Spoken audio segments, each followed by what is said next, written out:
Hello everyone and welcome back.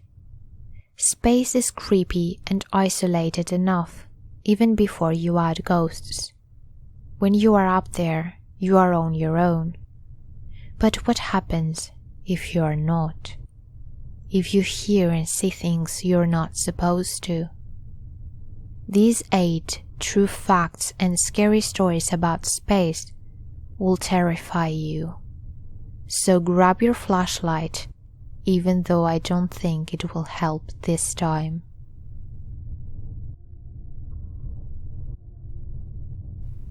Number 1. Space exploration research has claimed a number of animal lives, and while the idea of sacrificing monkeys and dogs on the altar of science is rather disheartening, the notion that there are dead simian and canine space explorers in orbit right now just adds to the creepiness. Several early space missions involved re-entry procedures, but not every spacecraft was recovered. This leads many to theorize that perhaps dozens of mummified animals are still making the orbital rounds up there. Think about that the next time you wish upon a star. Number 2. Decompression is nasty business. If you've ever watched 2001, A Space Odyssey, Firefly, Outland, or either of 2 James Bond films, then you have at least a fiction obscured understanding of this. All 3 crew members of Soyuz 11 died when depressurized during re-entry, but in 1965, a technician at Johnson Space Center in Houston lived to tell about the experience.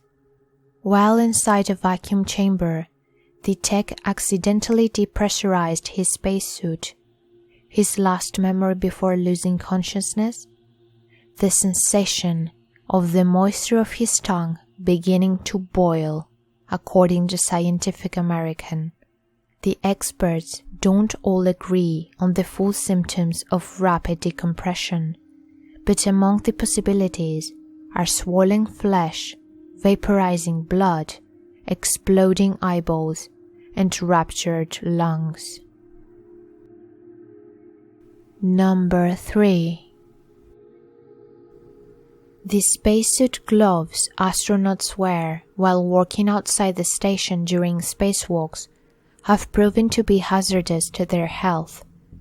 A recent study found that about 10% of astronauts are victims of fingernail trauma from gloves, with a number of them losing a fingernail entirely because the glove pinched their fingers and reduced circulation. Number 4. In 2003, Yang Liwei became the first Chinese astronaut to jettison into space. He was aboard the Shenzhou 5, one of the multiple Shenzhou voyages that would happen in years following. One silent, lonely night on October 16th, he heard it. A strange banging sound outside. As he described it, someone knocking the body of the spaceship just as knocking an iron bucket with a wooden hammer. It neither came from outside nor inside the spaceship. Given that space is a vacuum and sound needs a medium to pass through, such as air or water, Liwei's eerie claims couldn't have been seen as dubious. Well, except for the fact that on subsequent Shenzhou 5 and 6 missions to space, 2 other Chinese astronauts heard the same knocking. Number 5. After 4 days shooting up to the great abyss, American astronauts Tom Stafford, Gene Cernan, and John Young were on the far side of the moon. It was 1969, while photographing craters and sipping grape juice, The three began to hear otherworldly organized noise coming from their headsets. It happened for 1 full hour.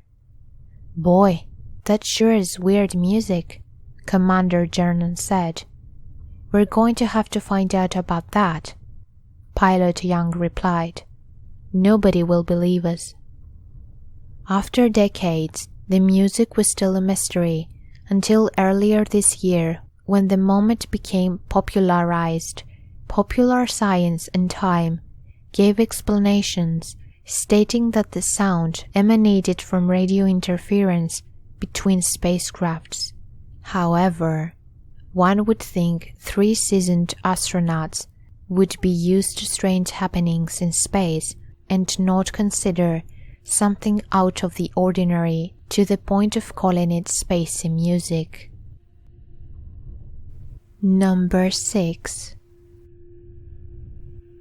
On May 5, 1981, USSR hero cosmonaut Major General Vladimir Kovalyonok was just finished doing some outer space exercising in the Salyut orbital space station when he looked out a porthole.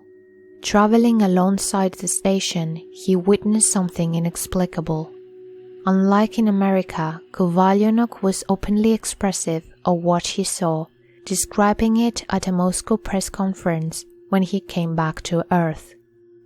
Many cosmonauts have seen phenomena which are far beyond the experiences of Earthmen. For 10 years, I never spoke on such things.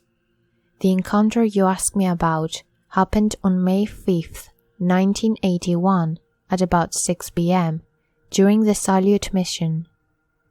At that time, we were over the area of South Africa, moving towards the area of the Indian Ocean. I just made some gymnastic exercises when I saw in front of me, through a porthole, an object which I could not explain.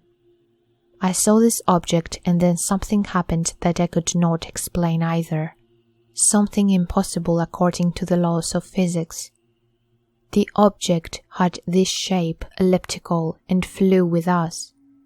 From a frontal view, it looked like it would rotate in flight direction. It only flew straight, but then a kind of explosion happened, very beautiful to watch, of golden light. This was the first part. Then, 1 or 2 seconds later, a second explosion followed somewhere else and 2 spheres appeared, golden and very beautiful. After this explosion, I just saw white smoke, then a cloud-like sphere. Before we entered the darkness, we flew through the terminator, the twilight zone between day and night. We flew eastwards, and when we entered the darkness of the Earth's shadow, I could not see them any longer. The 2 spheres never returned. Number 7. Gordon Cooper was a cool-headed, soft-spoken Southern gentleman who has flown the Mercury 9 and the Gemini 5. He was the last American to spend time in space alone. He was also the recipient of more than one UFO sighting. In 1951, while flying with the Air Force, he and other pilots witnessed a vast armada of UFOs flying in formation at extremely high altitudes. This would be the first encounter of Cooper's. A decade later, in May of 1963, Cooper shot into space aboard a Mercury capsule for a circumnavigational trip around the world. On his final orbit, while passing over Perth, he noticed a glowing green object jolt toward him at a high rate of speed.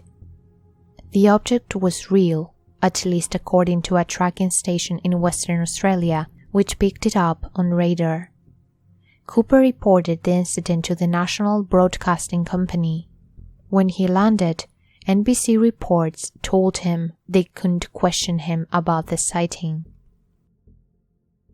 Number 8. Dr. Story Musgrave has 6 academic degrees, is a physician and mathematician, He is also a NASA astronaut who shares the record with most space flights at 6. Along with all that, he boasts the most colorful UFO story ever told. In a 1994 interview, he told of his sighting. On 2 of my missions, and I still don't have an answer, I have seen a snake out there. 6, 7, 8 feet long. It is rubbery because it has internal waves in it, and it follows you for a rather long period of time. The more you fly in space, the more you see an incredible amount of things out there. And that sort of thing brings to you really a certainty that other living creatures are out there. When asked what exactly he believes is out there, he gave this answer: living creatures far more developed as civilizations.